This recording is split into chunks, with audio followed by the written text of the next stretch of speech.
Welcome to Social Media and Sports Marketing.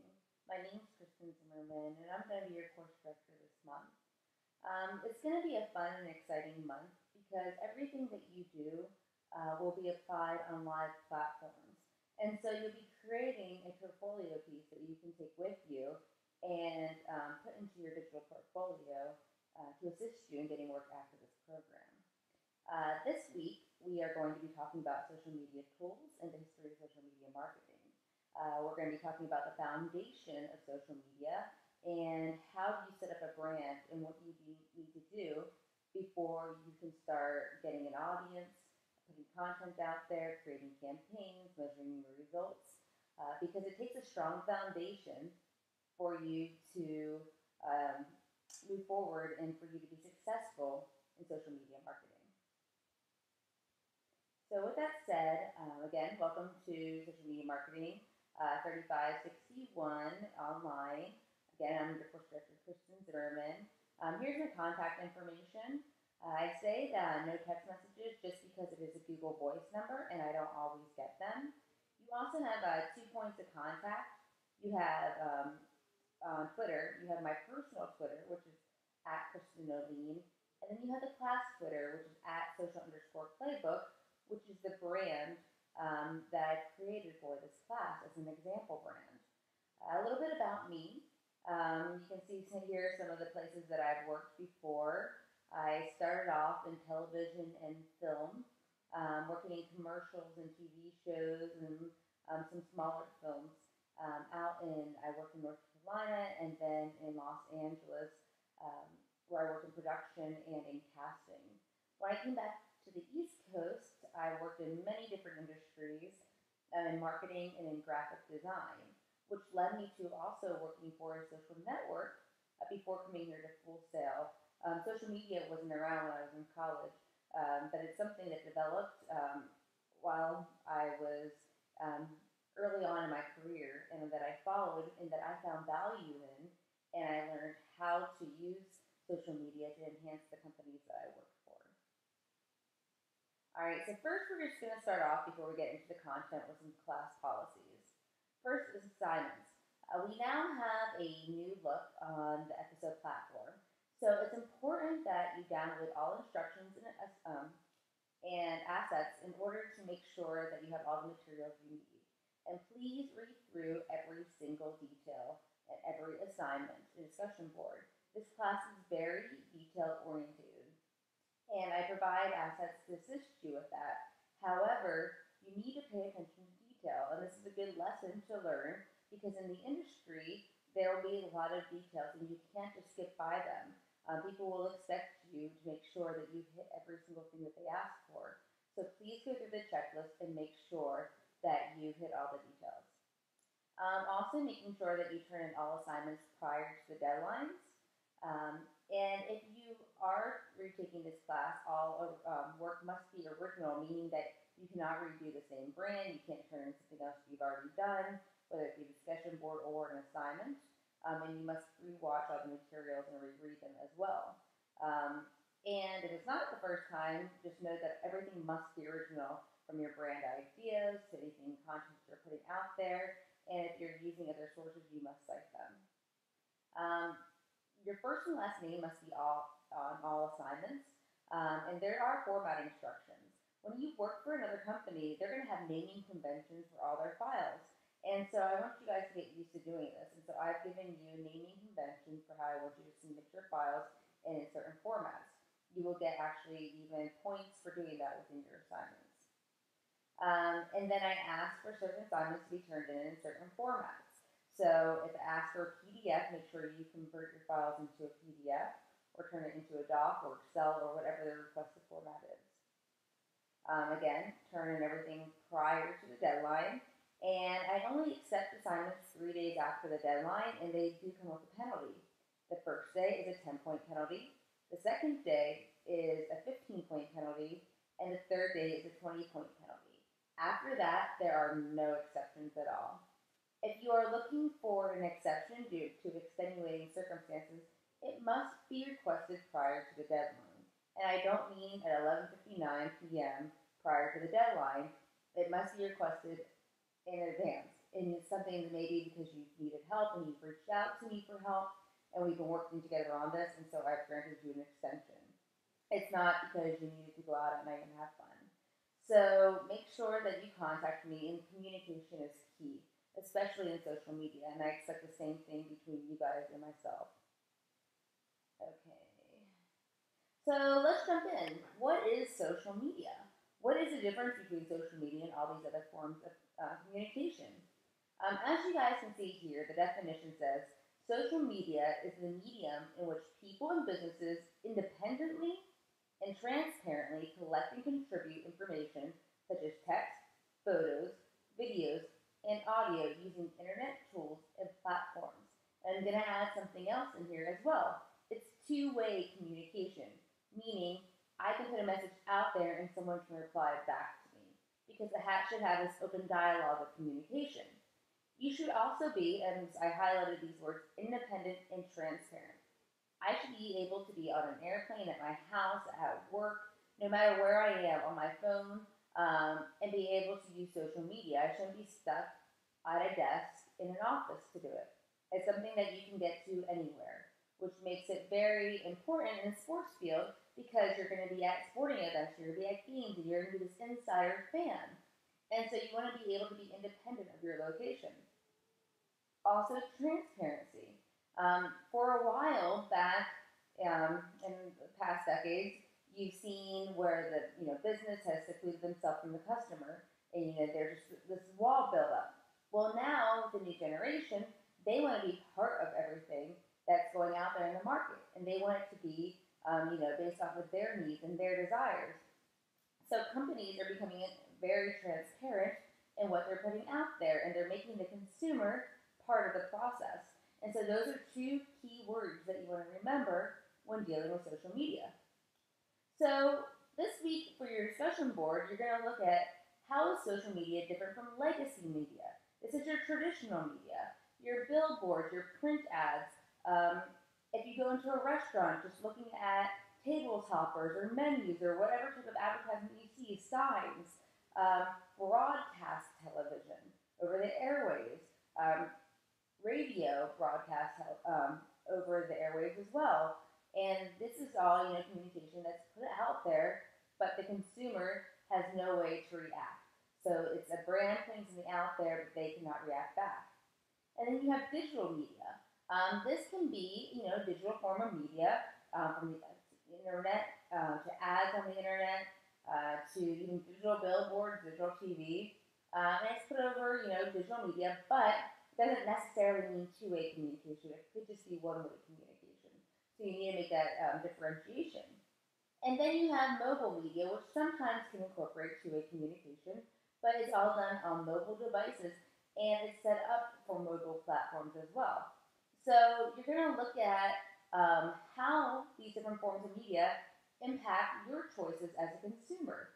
And I want you to think outside the box, because many people say, I'm not impacted by legacy media. But think of every time you see something, like I said, even at a restaurant when you're looking at the menu and they say 2 for 1 special. Is that impacting you more, or is getting a text alert about something, about coupons maybe from Target, affecting you more? How do they impact your choices as a consumer? Or is it going on Facebook and seeing an ad within your newsfeed or on the side that's targeted towards you? So think more in that direction. Okay, so a brief history of social media. Most of you guys have been around for the existence of social media, or at least the existence that most people are aware of. I'm going to start in 1994 with GeoCities. They were a site that was acquired by Yahoo, and they connected people based off of their location. So it really had the beginning fundamentals and ideas of, people should want to connect based off where they live, and so they can have a community. It wasn't like your Facebook or anything, though. You had a profile, and so it had a connection, but it wasn't as easy to connect in a way. And then you had in 1995 the launch of Classmates.com. And this connected people after they graduated, so people would keep in touch. It was kind of like an early Facebook, except for their business model required you to pay to gain premium information about your classmates or student information. For a basic account, you get maybe a little bit of information, but their model, again, was a paid model. And GeoCities also had a premium paid model as well. Then in 1995, AOL came out, and they had these free discs that you could use, and you connected through your telephone, and it was a dial-up service basically. They connected people again on like-minded interests and channels based off of things that they were interested in. You had these big chat rooms that people talked in open dialogue, and this was again before they had instant messenger.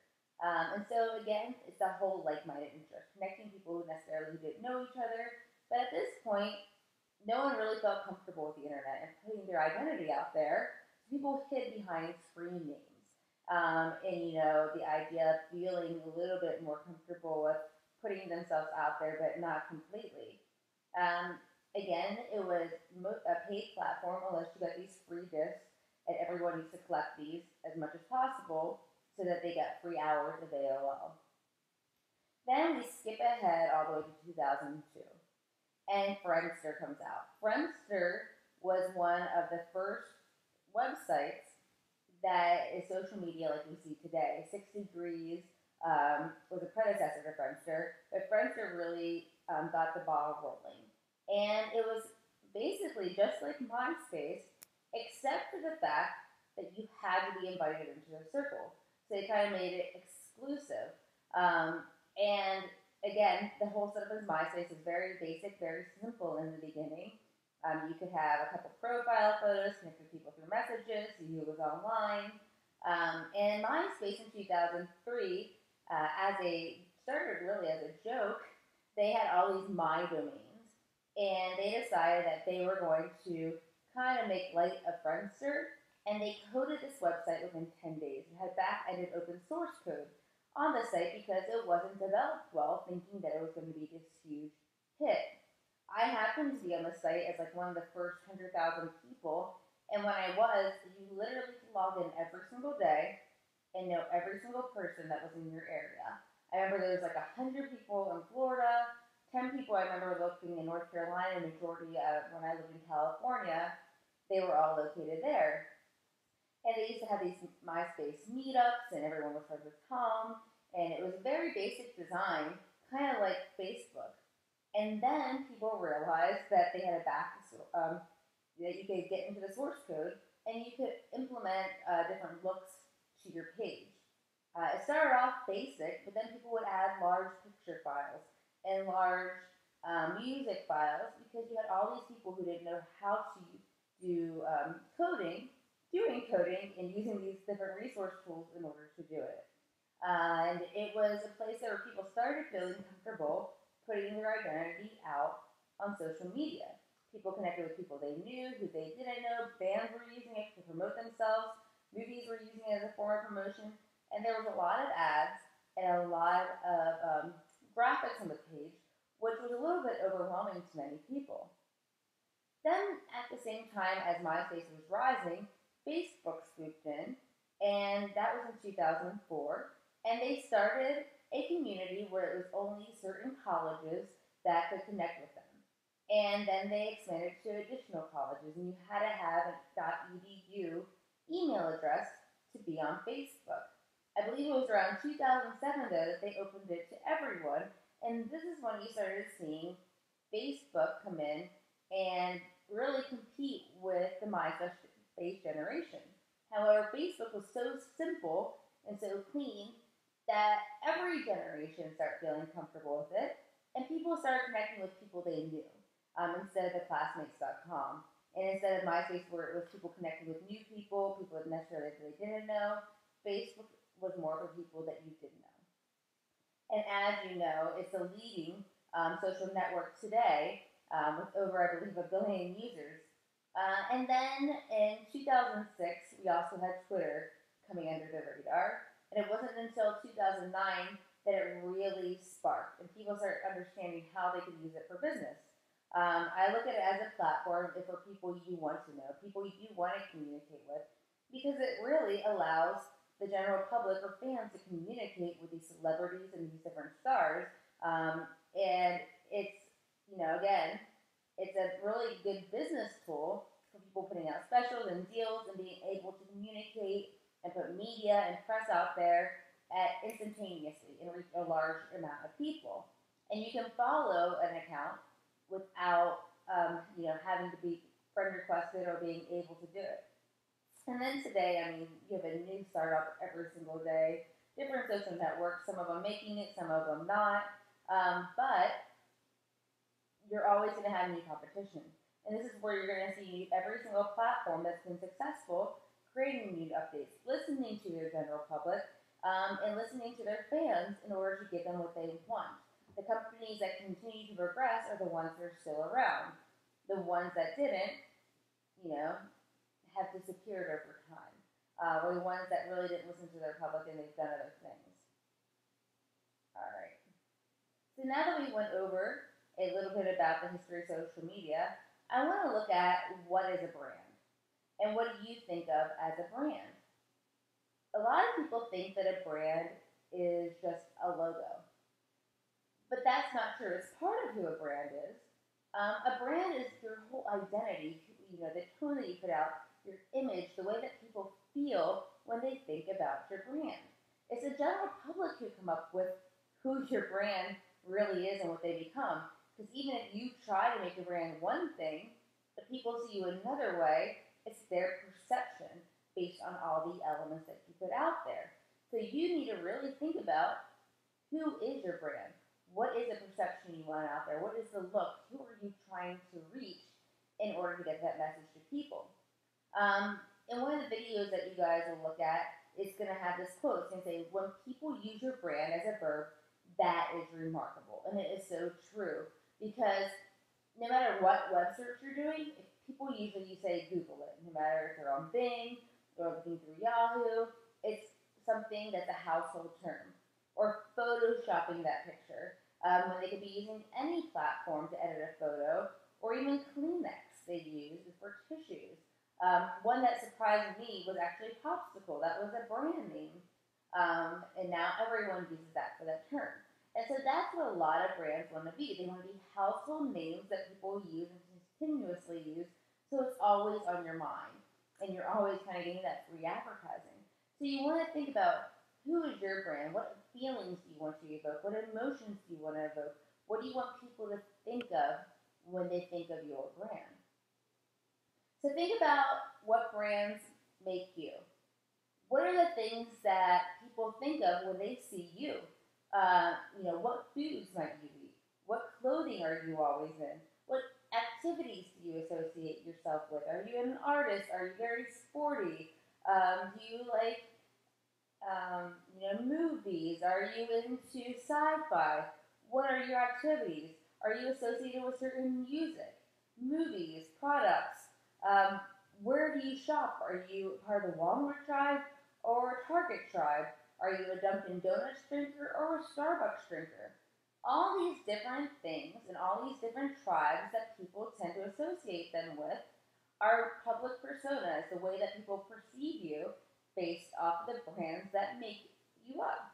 Think about every single day how many brands that you use, and everything from the time that you get up in the morning to the time that you get to your first destination. What are the different choices that you have made, and how do they affect you? Alright, so in this class, you're going to be thinking about the brand that you want to create. Whether it's a brand about yourself, whether it's a certain blog that talks about a certain topic. And in the DIGO class group, you'll see a bunch of different brands that previous students have selected. And maybe it'll give you an idea of some things that you might be able to do. And one of the first steps after you create a brand is you're going to create a blog as the main hub for your content about your brand. And so a blog is basically it's a journal. It's a way that people express their opinions. Think about it as, the commentary in the newspaper, or the opinion section in the newspaper, what used to be out there. It's a form of expression and it's usually based off of an opinion. And it gives personal insight and personal value instead of usually subjective type opinions. Those are more of, things you'll see on news sites where a blog has a little bit more personal connection. And a lot of companies use it to connect with their audience. So where their website might say, just the technical facts, the blog brings a persona to the brand and helps people connect with their consumers. So there's a few things that you want to do to make sure that your blog is effective. And that's why I asked, how do you optimize a blog? How do you set the foundation up correctly so that your audience can get the most out of the information? Here's a few different things that you'll see in the different types of blogs. You'll see, making sure you have a certain headline or a header, and you talk about this in web design where you guys set up your headers for your brand. You're going to have follow buttons that you'll see right here. You're going to want to have interesting headlines that use keywords, specifically generic keywords for your brand. Generic keywords are terms that people might Google to find you or your competitors. And you'll also want to include these words within your post. You'll want to make sure that your posts are also 250 words or more. I usually say keep it between 250 and 750 unless your post requires more information because maybe you're giving it a how-to. Additionally, you're going to want to make sure that you have share buttons, as you will see right here. This allows people to share your content when they're done. Because if you do not have these buttons, it's very likely that even if someone wants to share an article, they're going to get distracted and they're going to move on and forget to share it on different social platforms. So these are follow buttons. Again, they allow people to follow your brand, and these are share buttons, the ones that allow people to share your content.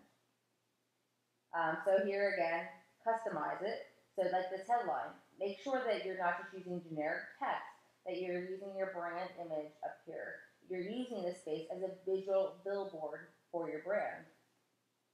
Again, share and follow buttons. Oh, putting images in your posts. More people are receptive to posts that have images in it. So you want to include that. And there's alt text behind every image, which is also important for, it's called SEO optimization, search engine optimization. Because again, search engine crawlers are looking for keywords. You should also know what to post. What is your audience interested in? If you're writing on baseball and your blog is about baseball, just because you like football does not mean that you should include an article on football. That would be for somewhere else. This would confuse your audience extremely if you don't somehow relate it back to baseball. So making sure that you're posting content that is exciting, that is current, that people are talking about.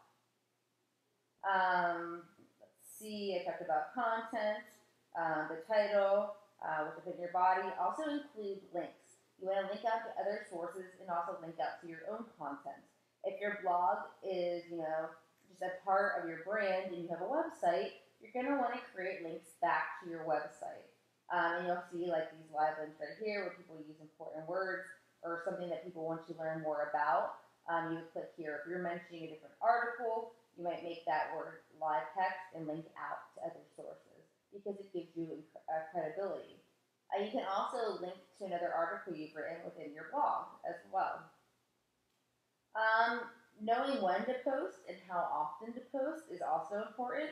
11 o'clock a.m. on Mondays is when most readers read blog posts. So, of course, you want to get your content out prior to that.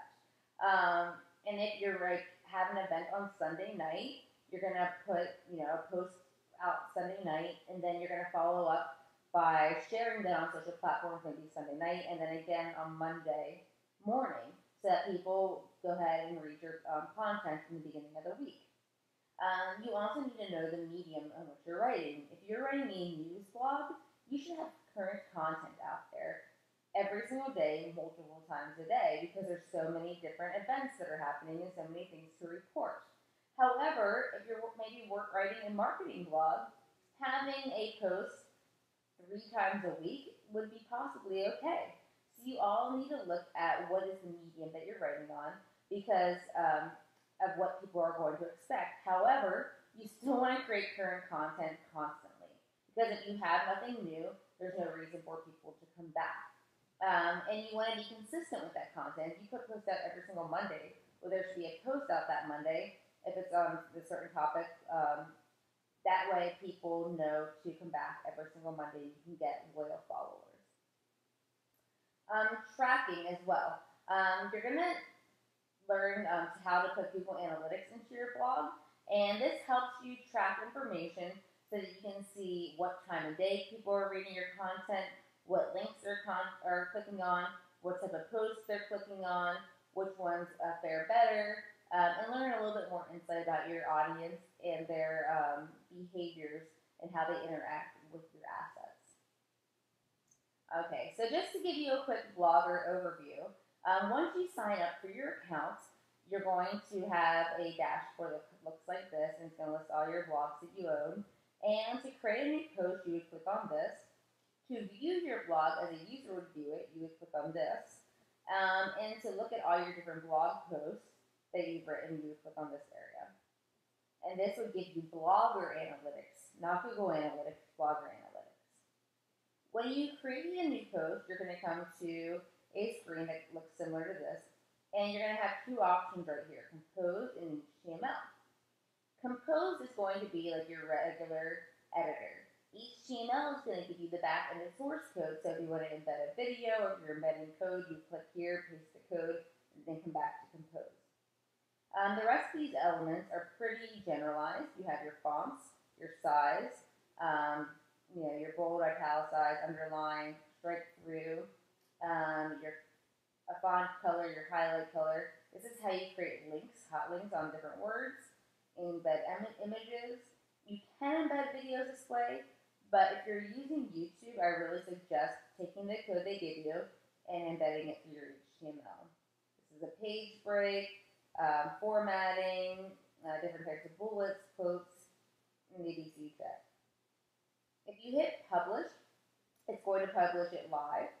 If you schedule it to post at a later date and time, you would select your later date and time, and you would still hit publish. If you just hit save, it's going to save it as a draft. And even though it's scheduled, it's not going to send it out because it's only a draft. Preview is what you can select to see what it's going to look like, and then close obviously will close it. Labels work the same way as tags, and it categorizes your content. So if you have a fashion blog and you're writing on handbags, fashion trends, accessories, you might want to use the same label under each topic that you're writing on so that people can find things on that topic. Schedule is what I had just talked about before. Make sure that you guys set the correct time zone. This is one big thing. You're going to have to look in your settings to make sure that you have the correct time zone that you live in. Custom permalink. Say you have a longer title and you want it to be shorter. Before you hit save or publish, you can come down here and hit custom permalink and write what you want it to be in a shorter version. This way, again, it makes your URL a lot shorter. Location is one that you might not use often, but if you're writing a travel blog, this is where it could be really important. Or if you're writing about certain sports locations that you're traveling to, you might want to hit this one as well. Under the options section, you have reader comments. You're going to want to allow them because you want to get customer feedback, or you want to get feedback from different people. Compose mode, show HTML literally, so however you put it in there, in tags. All right.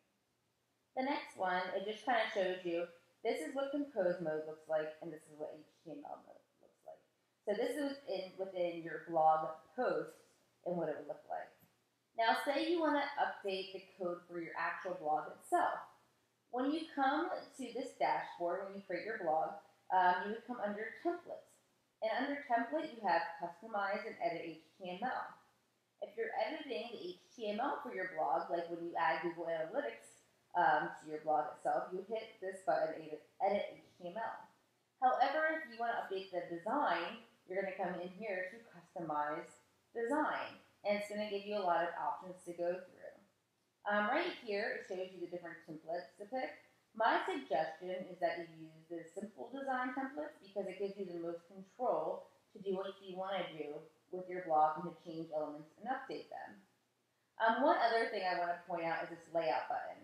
This is going to allow you to lay out your design, and even though there's also a layout field under Customize, this is where you would change your header under this layout field. And you would put image instead of text.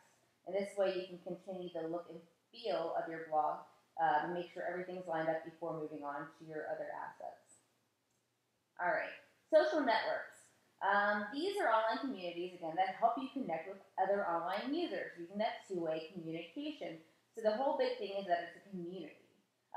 Would not be Twitter. This would not be Pinterest. You're thinking more like your Facebook, your old MySpace, your Friendsters, communities of people. A lot of times it's connecting people with people they already know, or it could be connecting people based off their like-minded interests. But again, it's a community. So some things that you want to think of when you're creating your Facebook fan page is that you want to be real and transparent. People aren't coming here just to look for information because they can do that on your website. Here they want to have somebody that they can connect with. And teams that just put information out, they're not going to have a lot of engagement with their fans, and they're not going to have a great connectivity. And so you want to make sure that you are engaging your fans on a constant basis. Even if it's off-season, you want to find ways to engage them. You also want to utilize your space given. Here you have a visual billboard, right? It's your cover photo. And just like you have the header on your blog, you want to make sure that you're using this space appropriately. If you have an event, you should be changing it to promote that event that is happening. If you have a game, the same type of thing. Changing it before the game, changing it right away after, and having your new graphics ready. You have your profile image. This should, really depict who your brand is. It shouldn't just be an image of yourself. It should be who the brand is because it's going to show anytime you comment or you make a post. And it should also be, the image should be changed to fit the space. So if you have a long logo, you need to have an updated logo that also fits the square space that for your profile images for every platform. And this should be also optimized for your cover images. You're going to want to use a precise description as well. You don't want to put too much information on your social platforms because your goal is to link them back to your blog or link them back to your website once you guys have websites. This space right here is customizable as well. There's a lot of different add-ons you can put here from Twitter buttons and everything else. Also going back to your About section, you want to include URLs to your other platforms. Every single platform you have should be able to connect you to your other platforms. I shouldn't be stuck and say, okay, I see your Facebook, but how do I find your website? How do I find your blog? How do I find your Twitter? It should be seamlessly connected, and all your URLs should work. And that's what I mean by cross-promoting your assets. Post frequency and time. Facebook is a lot more personal, so you don't want to overpost. 1 to 3 posts a day is plenty. And if you can avoid posting on weekends, don't. However, if you have a sporting event or something is happening, then of course give more updates and post on the weekends and put things out there. However, it's not as important on the weekends unless you have an event. People tend to be online the most between 1 and 4 p.m., so you might want to make sure that you're getting content out there, especially I think it's Wednesdays, around that time. Photo engagement is also huge. Posts with photos in them get 200% higher engagement rate, so make sure you include images in your post. And do not keep posting the same content. Change it up. Make it different. Otherwise, you're going to come across as a spammer. Additionally, once you get 30 followers, you will qualify for Facebook Insights, which is their analytics program. And it gives you awesome insight to your fans. It even tells you what time of day they're online the most, so you can make sure that you start posting at that time. All right, microblogging. This is an exchange of smaller and to-the-point information through updates. So it's a small version of blogging, getting your message out there in 148 characters or less, like Twitter. And you're doing this through status updates. I always like to think of it as the cheese, like when you see on the news or media, kind of giving the information out there, but in smaller bits. Or they give play-by-plays, which is called live tweeting, especially in the sports realm. There's an 80-20 rule that you should go by, however. 80% of your content should be, communicating with other people, talking about current events, talking about content, and really drawing connections with other people. And 20% then should be promoting your own brand or promoting your different articles. It's a give and take relationship, and you want your people to trust you.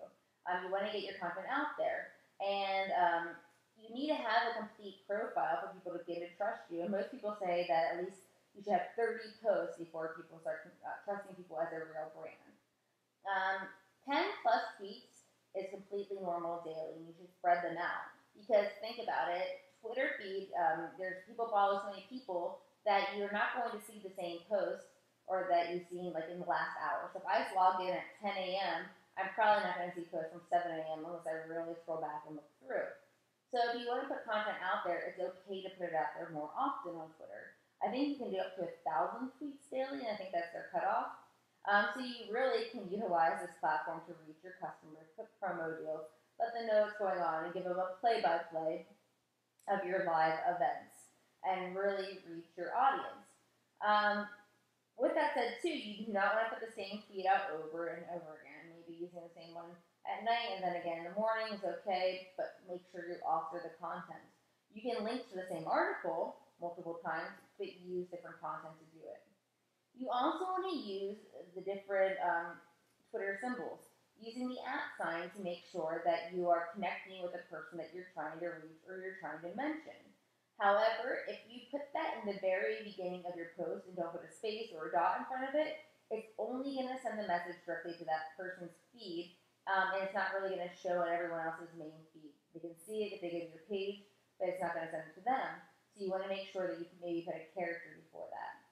The hashtag connects people who are also writing about a topic or looking for different things on that topic.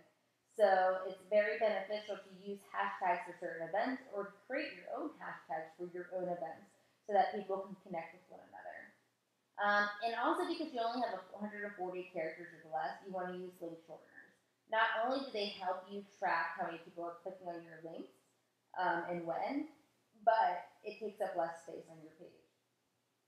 You want to have a complete profile as well. Again, you want to have a profile image, just like you did on Facebook, that represents your brand and your identity, because anytime you post, that's what people are going to see. And using your cover image as a visual billboard and keeping your look consistent through all your platforms, and especially if you're doing a campaign.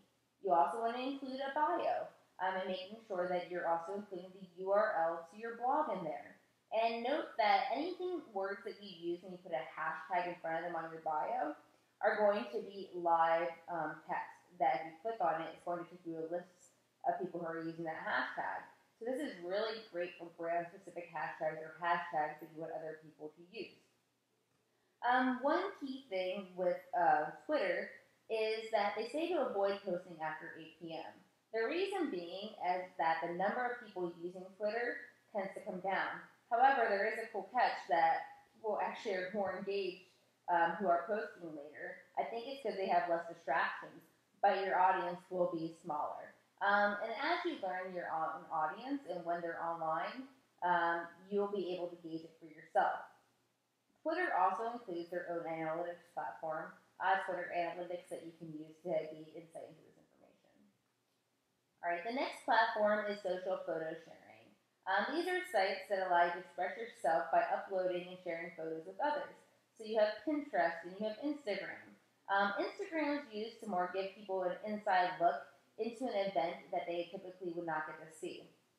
Pinterest, on the other hand, is used to usually direct people to a website or give them information about recipes, or it's like a visual pinboard. And a lot of times sports organizations use it to connect people to player bios or to specific events that they had, so people can see images and share them, or to have creative boards to get people connected, maybe tailgating boards, or they have merchandise boards. so that people can click on the merchandise and it actually takes you to the company store. And so you want to use these boards strategically and make sure that you always link back to your site with them. You want to include your website on them as well in a bio. And make sure that you use Pinterest Business. This will give you additional information on the Pinterest Insights, and they give you so much valuable information. You should also note that Pinterest skews more toward the female population. So if you're looking at how to arrange your boards, you might want to put things that interest women a little bit higher than interest men. All right, professional networking. These are sites that you guys should all be on by now. And if you haven't been on them, you will get on them this week in this class because they allow you to connect with other business professionals in your field, other fields, because you never know who you're going to meet and when you're going to be working for a different organization. And if you guys haven't started networking on these, start now. Get involved in groups, join local organizations, attend events, and really get networking. If you know you want to work for a certain company, look for people who work in that department for that company and connect with them. Ask them questions because you never know who will be able to refer you for a position later. Make sure your profiles are also complete and that they're spelled correctly because it is your visual resume. Your professional photo you should have, a professional headline, not something that just says Full Sail Student. Show your career ambition in your headline. Have a great summary that works as your bio, written in the third person. Be professional in everything you do. Make sure everything's complete. Make sure that you have, a work experience. And this can even be your volunteer opportunities or things that you've done as internships. Add your skills. Get recommendations. Add your awards. Any lynda.com tutorials, that you've done. Put that down. You can put it as certifications. You can list all your courses that you've taken and the skill sets that you've learned. And you can then add your digital portfolio onto LinkedIn as well. And use these keywords, connect with people, and make sure that you're doing this to start really getting the ball rolling because you have a year or less left once you take this course until you're out into the job field. All right. Bookmarking and news sites. These are sites that allow you to bookmark and post web pages to share them with others. So it's a great source for putting your content out there into the internet for other people to read. And they work kind of on a karma system. So the more you interact with these sites and the more you look at other people's content and you rate them, the higher your recommendations are rated. And so you should always be putting your own content out there, but also interacting with other people as well. And you want to make sure that you're putting complete posts and linking to not your blog, but your actual blog post. Because if you link to your blog, it's going to say invalid because it's not looking at the contents. So you want to make sure you're putting the post itself. You also want to embed, the buttons, their share buttons into your blog and toolbars as well to encourage other people to stumble your posts. Make sure that you're using keywords and when you invent meaningful and interesting contents. And it usually pulls images from your blog post that you're putting out there. So you'll want to make sure that your blog posts actually have images. One thing I did not mention earlier when we were talking about blog posts, use paragraphs. I don't want to see just a whole big block of content. It makes people zone out. You want to use paragraphs and you want to break up your content so that it looks interesting and that everything is spelled correctly. All right. Social dashboards.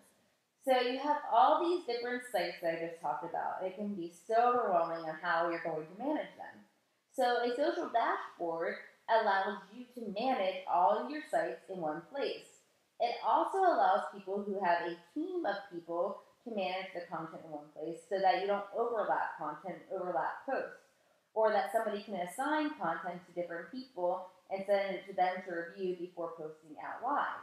Because the last thing you want to do as a business owner is turn all your content over to interns and let them post without it being reviewed because this is the voice of your company. And it reaches people like that. It's like, in seconds, if you make a mistake, someone's already copied it, someone has a screenshot, and it's going to go out there, especially if you're a big company. So you want to be responsible with how you're getting your content out there. These posts allow you to also schedule posts so that you don't have to be there. So say you are in another class and you have to get your social media campaign out there. Well, you have to be paying attention to your class, but your post has to go out at the same time. You can pre-schedule your posts to go out while you're doing something else, and so that it will send it out for you. So these are really valuable tools and assets because they really assist you in getting your campaign content out. Metrics. These are all sites that allow you to monitor your social impact and your influence. Google Analytics is an amazing platform that's going to help you analyze information on your blog or your websites. They're all sites that you have control of the HTML so that you can take code and embed it into them. This is not going to work Google Analytics for things like your Facebook or your Twitter or your Pinterest.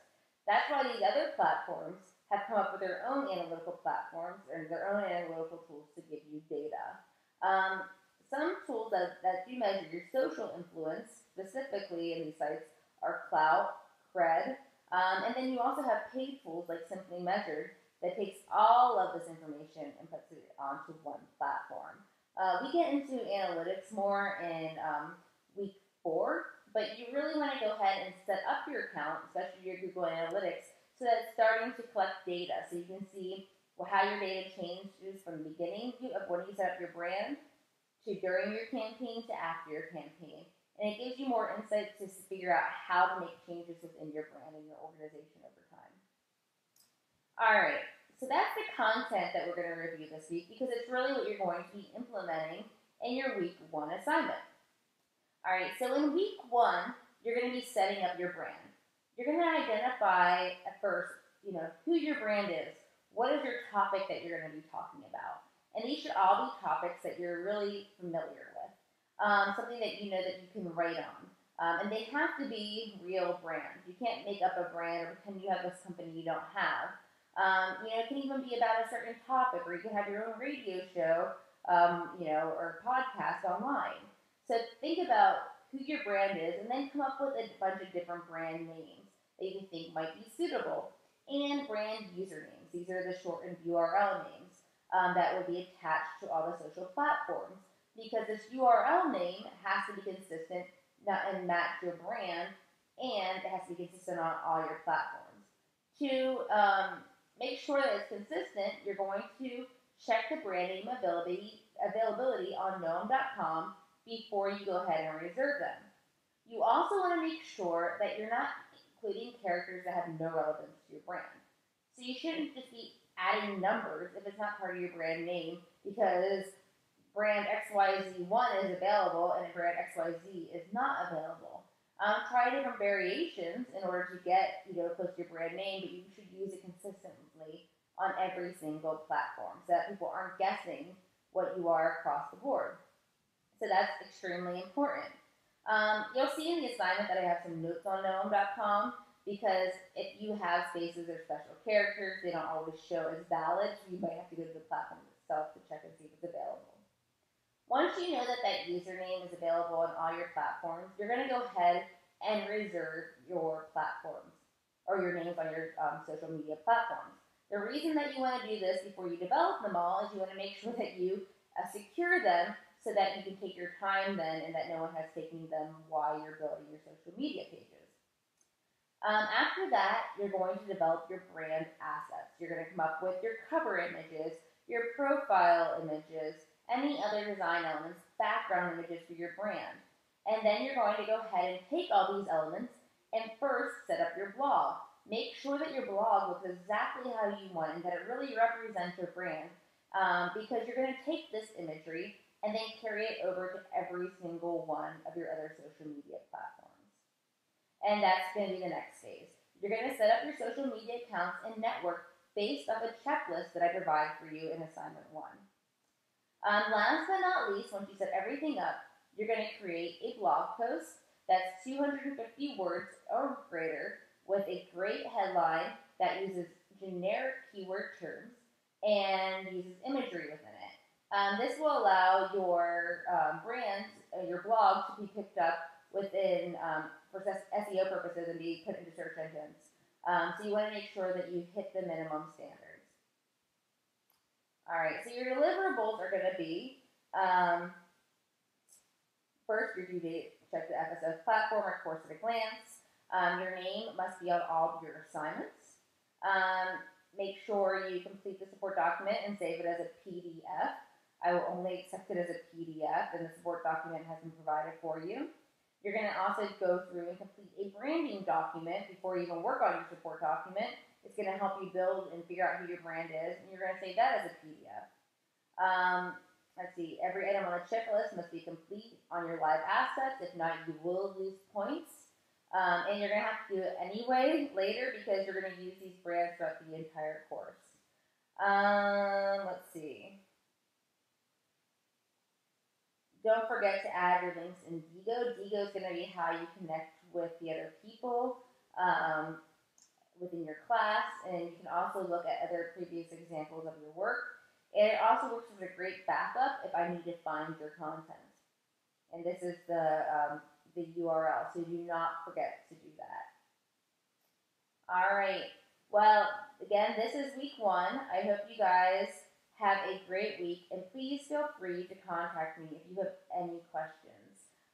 Thanks so much, and have a wonderful day.